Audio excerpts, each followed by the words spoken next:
tous, alors bienvenue dans RC Model 89. Aujourd'hui, petite vidéo spéciale, je vais vous faire la vidéo explicative du Land Rover. Donc concrètement, je vais vous expliquer comment je l'ai fait, pour ceux qui veulent le modifier, voilà, pour ceux qui ont le même déjà chez eux, mais qui décident de mettre un circuit plus intéressant, voilà, un équipement plus intéressant, pardon. Donc voilà. Donc au travers de cette vidéo, je vais je vais m'adresser à Matteo RC.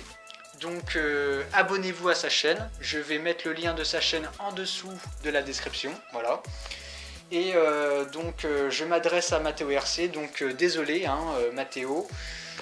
Aujourd'hui, je n'ai pas reçu la commande que je t'avais dit dans les commentaires, parce que bon, j'avais écrit dans les commentaires à Matteo RC que j'attendais de recevoir une commande du Land Rover, donc la dernière commande que que j'étais censé avoir, mais que je n'ai pas reçue. Donc du coup, j'ai demandé un remboursement. C'était des supports manilles, des manilles qui se fixent en fait. Il y a le support carré avec les 4 trous qui vient se visser et boulonner après le 4x4, hein, que ça soit à l'avant ou à l'arrière. Et en fait, tout simplement, les chaînes, ils viennent s'accrocher dessus. Et je voulais commander ça en dernier pour le Land Rover, donc c'était commandé en même temps que tout l'ensemble, hein, que j'ai commandé. Et c'était la dernière commande que j'attendais, et ça fait déjà un moment que j'ai attendu cette commande et j'ai toujours pas reçu.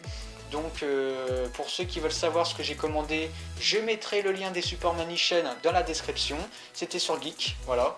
Donc Geek m'a remboursé. Ça devait coûter 3-4 euros, un truc comme ça, donc c'était pas énorme.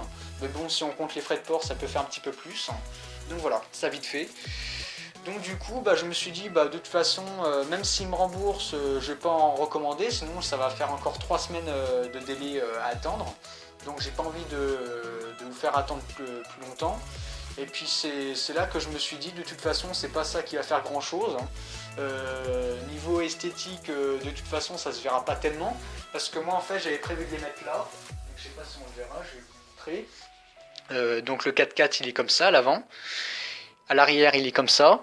Et moi, concrètement, je voulais le mettre ici, là, vers le support coque. Parce que si je fixe le support chaîne manille sur la coque, et si je tire un truc plus lourd que le 4x4, la coque risque de se déformer. Donc, je voulais carrément le mettre sur le châssis. Mais bon, de toute façon, voilà, c'est pas ça qui va changer grand-chose. Donc, je me suis dit, allez, on abandonne. On va faire la petite vidéo explication, et puis voilà. Donc, fini de parler. Maintenant, on va passer au moment que vous attendez tous, peut-être. Voilà, ou pas. Voilà, c'est à voir. Donc, j'ai choisi un temps un peu gris, grisaille, un peu. Hein. J'ai fait un petit tour tout à l'heure, là, avec mon petit frère, et bon, il faisait du soleil, mais pas grand-chose, parce que c'est vrai qu'on a eu une bonne semaine de pluie, voilà. Donc voilà. Donc je vais vous parler de tout ça. Alors oui, pour ceux qui doivent se douter, j'ai modifié le phare de toit, donc les phares de toit, pardon, parce que bon, avant on voyait que les phares de toit ici, là, mais disons qu'à force de faire des tonneaux, parce que ce bolide, il paraît pas, mais il va hyper vite, hein. Je n'ai pas encore mis de dispositif pour savoir à combien je peux évaluer la vitesse. Moi je lui donne dans les 30 et quelques en km/h, par là. Et voilà, donc franchement, voilà. Alors faut savoir qu'à la base, ce 4x4 allait à 40 km/h, donc j'ai ressorti la dock, je l'ai retrouvée, donc elle est là. Donc ça c'était la dock qui composait ce 4x4, et il allait à 40, ou plus de 40, comme ils le disent. Donc c'est le brave Axpeed 1/22e Desert Buggy, voilà. Donc à l'échelle 1/22e, en 2,4 GHz, voilà, de la marque Subotech. D'où vient la marque Subotech quand j'avais fait l'unboxing sur les suspensions et l'ESC, etc. Voilà. Donc voilà. Donc s'il va à 30, c'est qu'il va en dessous de ça, malheureusement. Mais je pense que le variateur a une incidence là-dedans, voilà, dans tout ça, parce que faut savoir qu'à la base, le variateur, je ne devais pas mettre un variateur de 10 A mais de 30 A. Donc si ça aurait été le cas, si j'aurais mis un variateur de 30 A, et concrètement il aurait été plus puissant, il aurait été même plus vite. peut-être vers les 40 ou un petit peu plus.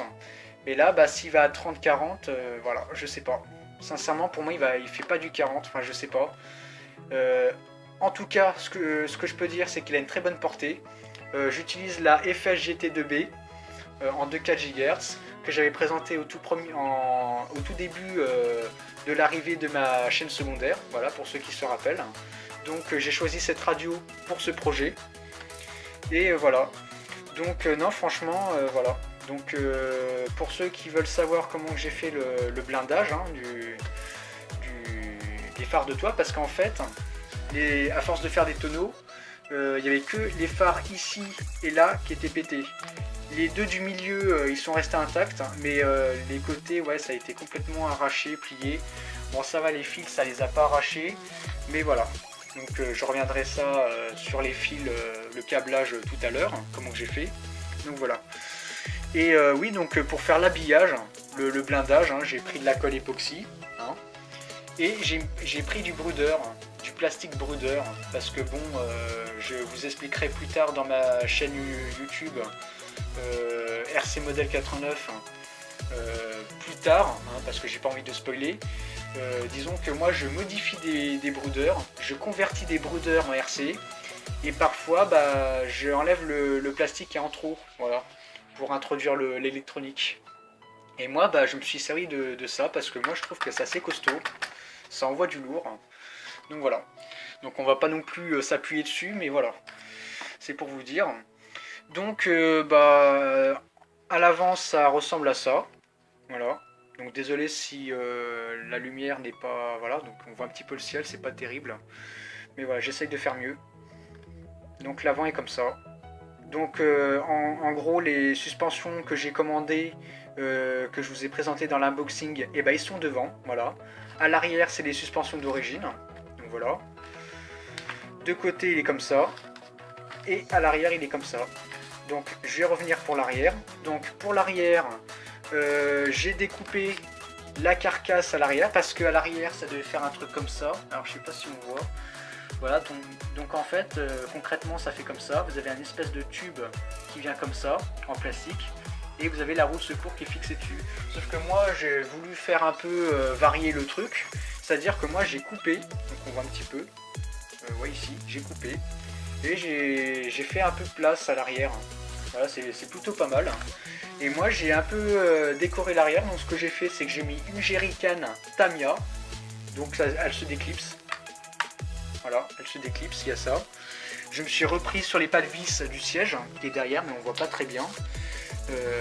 J'ai mis un truc en plastique, mais assez long pour faire l'écart, voilà. Donc ça vient se clipser. À côté j'ai fait un petit caisson en carton. Donc j'ai mis une petite charnière et tout simplement qu'est-ce qu'il y a dedans? Et ben il y a une chaîne, voilà.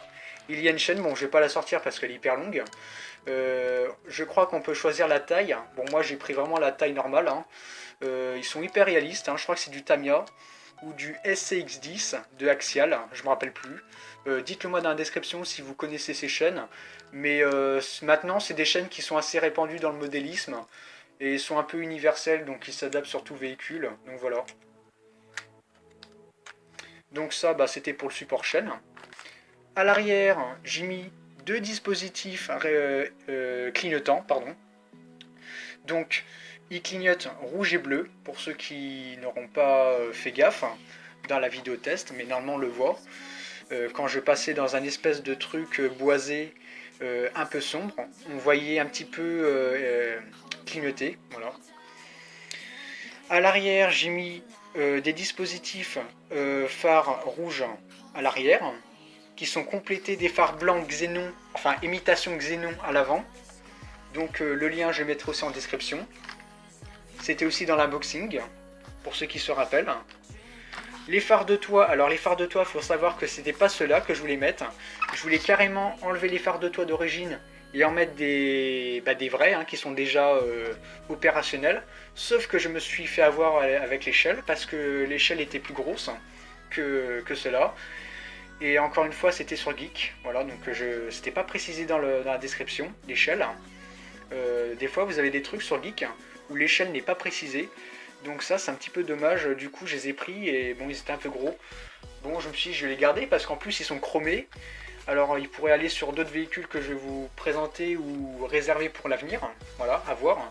Donc du coup ce que j'ai fait, c'est que vu qu'il y avait 5 LED, j'en ai neutralisé une, que je vais réserver pour un autre projet que je réserverai pour l'avenir.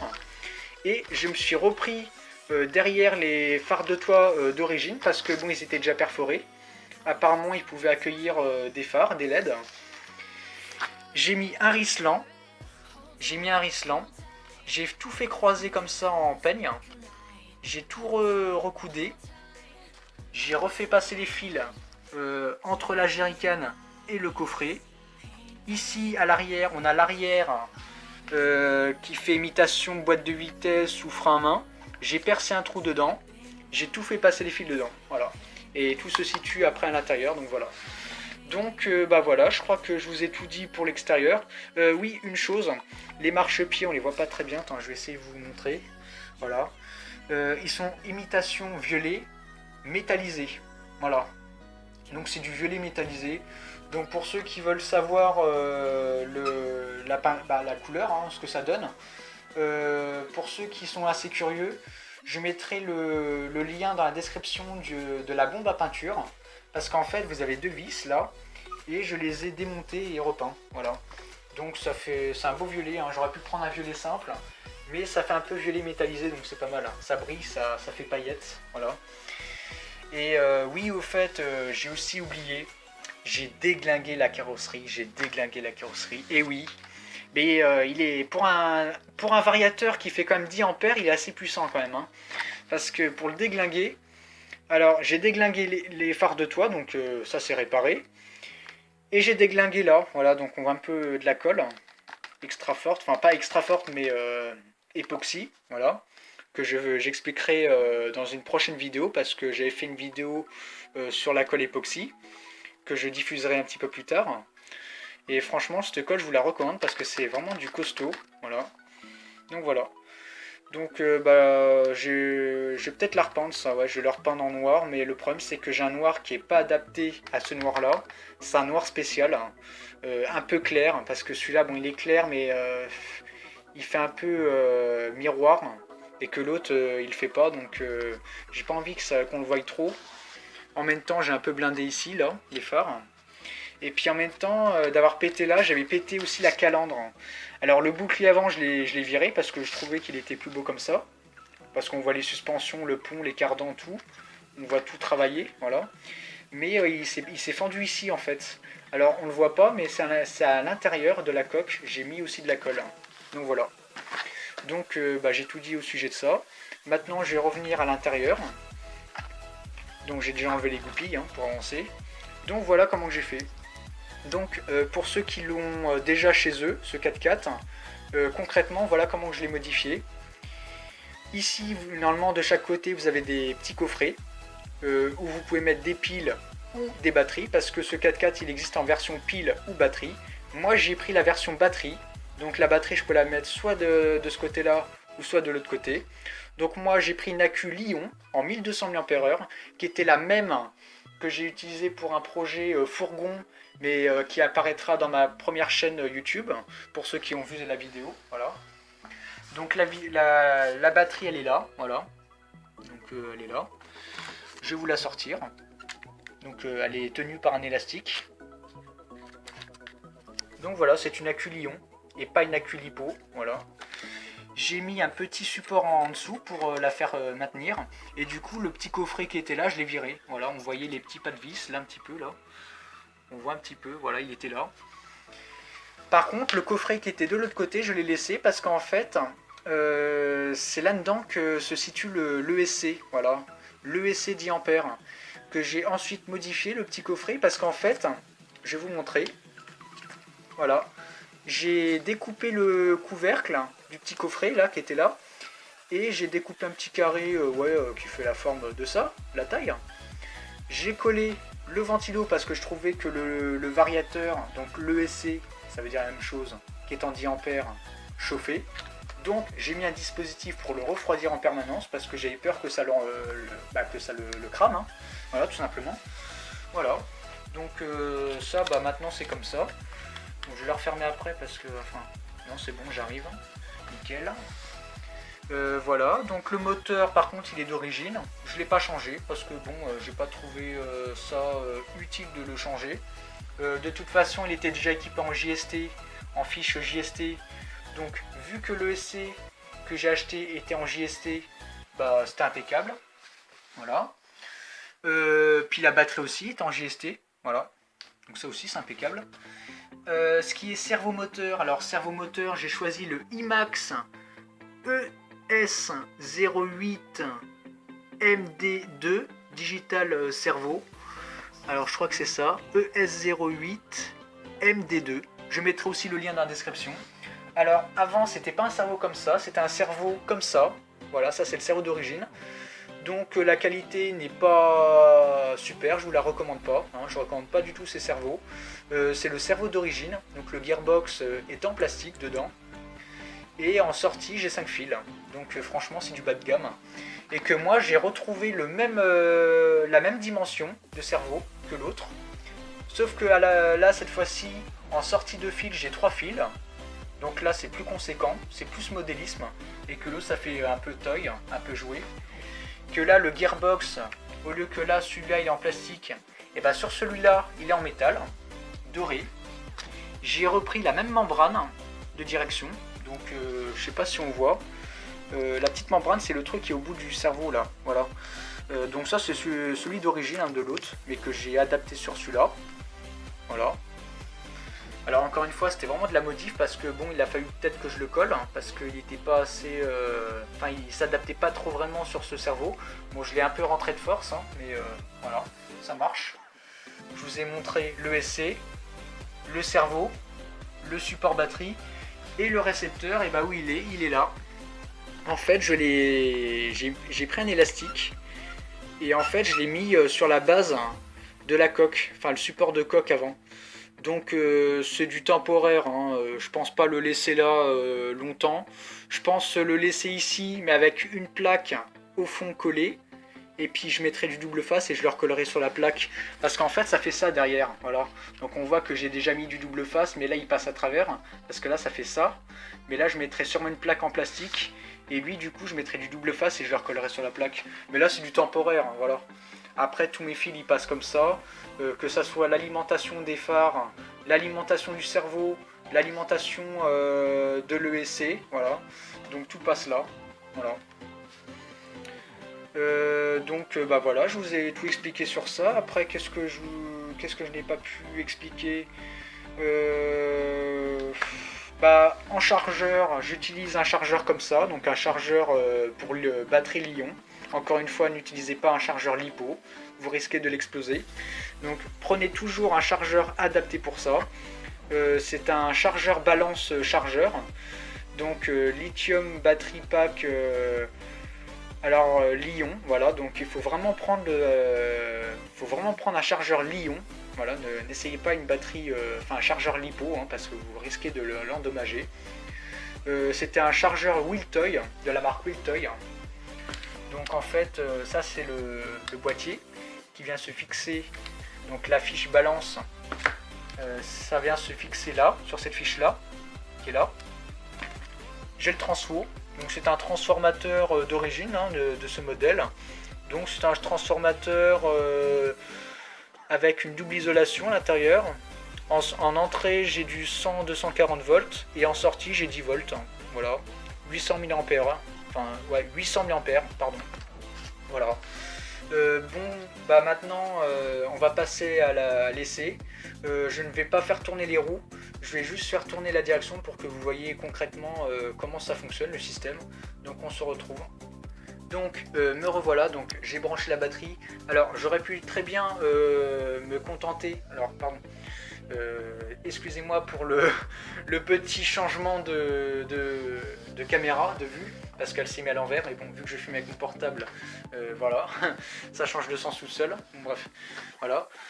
Donc, je reviens à ce que je disais, donc j'aurais pu concrètement allumer la voiture et puis vous montrer, mais encore une fois, pour ceux vraiment qui veulent se lancer dans le modélisme, petit conseil que je recommande, j'en vois beaucoup sur YouTube, qui allument la voiture en premier et l'émetteur en dernier, donc ça, ne faites pas ça.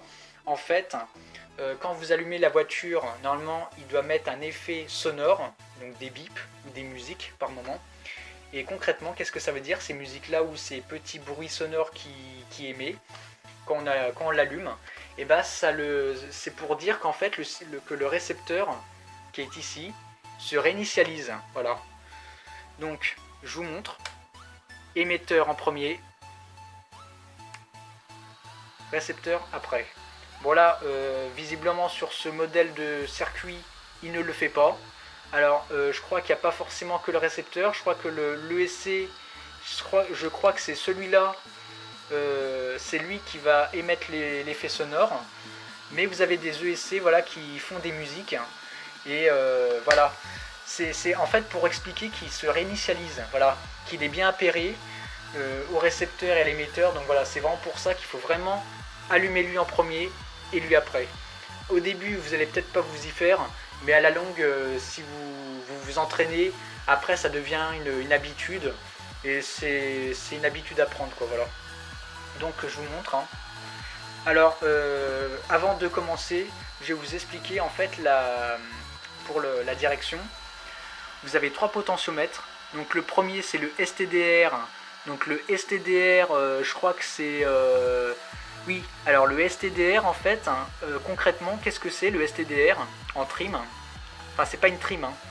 C'est même pas du tout une trim, parce que si je mets le STDR à 0 par exemple, j'ai pas de direction. Si vous mettez le STDR à 25, vous allez commencer à avoir une direction, mais un peu faible. Si vous mettez le STDR à 50, la direction va commencer à être conséquente. Et si vous mettez le STDR à 100, donc je le mets bien à 100 parce que bon, il est un petit peu dur celui-là. Et bah vous aurez une direction meilleure. Alors là, c'est normal que la direction est un peu bizarre parce que là, je suis en fin de batterie. Comme je vous l'ai dit tout à l'heure, j'en ai fait tout à l'heure avec mon petit frère. Et bah, il se peut qu'il n'y a plus de batterie. Voilà. Donc moi, sur ce modèle-là, quand je n'ai plus de batterie, et bah, soit la direction se coupe, ou soit la direction bouge tout seul, ou soit le véhicule s'arrête d'un coup. Voilà. Donc moi, c'est comme ça. Donc voilà, donc moi, un petit conseil que je vous donne, pour ceux après que ça peut y avoir une préférence, hein, mettez votre STDR à 100. Voilà. Mettez votre direction à 100. Voilà. La direction sera plus rapide et plus fiable. Voilà. Et plus, on va dire, nerveuse. Voilà. Plus elle aura du répondant. Voilà. Voilà, elle est moins répondant parce que je suis en fin de batterie. Et ça peut se voir parce que le ventilo s'est littéralement arrêté de tourner. Voilà. Donc là, je suis en fin de batterie. Vous entendez ces bruits? Et bah, ce bruit-là prouve qu'en fait, il est en fin de batterie. Donc là, je vous ai montré tout à l'heure comment allumer une voiture. Donc émetteur, récepteur. Là, si par exemple, vous êtes comme moi, vous êtes en fin de batterie, la première chose à faire, c'est éteindre. Bon, là, je l'ai fait parce que bon, c'était involontaire. Là, j'étais en train de filmer, puis voilà, j'étais pas très, très concentré. Mais normalement, pour éteindre une voiture, il faut éteindre d'abord l'ESC, débrancher la batterie. Voilà, donc faire ça. Pourquoi? Parce que si vous laissez la batterie branchée et que vous avez pourtant éteint l'ESC, et bah elle va se vider. Voilà, elle va se vider considérablement. Et alors, bon, moi c'est une batterie Li-ion, donc moi ça peut être conséquent. Une batterie LiPo l'est encore plus, c'est encore plus conséquent. Une NiMH, c'est pas tellement conséquent, mais c'est recommandé. Mais après, il faut éteindre l'émetteur. Bon, là je l'ai fait, c'était vraiment involontaire. J'étais vraiment pas très concentré, mais il faut vraiment être concentré dans le modélisme. C'est pas forcément faire mumuse avec la voiture. Faut vraiment savoir à peu près. Enfin, faut vraiment connaître la voiture. Faut vraiment connaître la voiture, comment elle fonctionne, l'entrée de courant, la sortie de courant. Voilà, donc faut vraiment connaître tout ça. Donc voilà. Donc bah, je vais pas trop vous ennuyer. Je ferai peut-être une prochaine partie parce que je pense que je n'ai pas tout expliqué. Après, bon, pour ceux qui ont déjà la voiture, petit conseil que je vous dis, gardez bien la notice, voilà, parce que bon, dedans vous avez des vues éclatées. Donc vue éclatée, qu'est-ce que c'est? C'est le schéma de la voiture, mais en éclaté, donc c'est-à-dire que vous avez toutes les pièces qui sont répandues. Sur chaque pièce, vous avez la référence, donc si vous éclatez une pièce par accident, c'est très pratique d'avoir ça sous la main, parce que comme ça, on tape le nom de la référence sur l'ordi, et après, on peut commander la pièce. Donc ça, c'est vraiment très pratique. Donc je vous fais un petit exemple avant de vous quitter. Je me dépêche parce que bon, la vidéo est un peu longue, désolé, je fais ce que je peux. Voilà ce que c'est qu'une vue éclatée. Une vue éclatée, c'est vraiment la voiture éclatée, mais pas cassée, mais éclatée, comme si on l'avait démontée intégralement.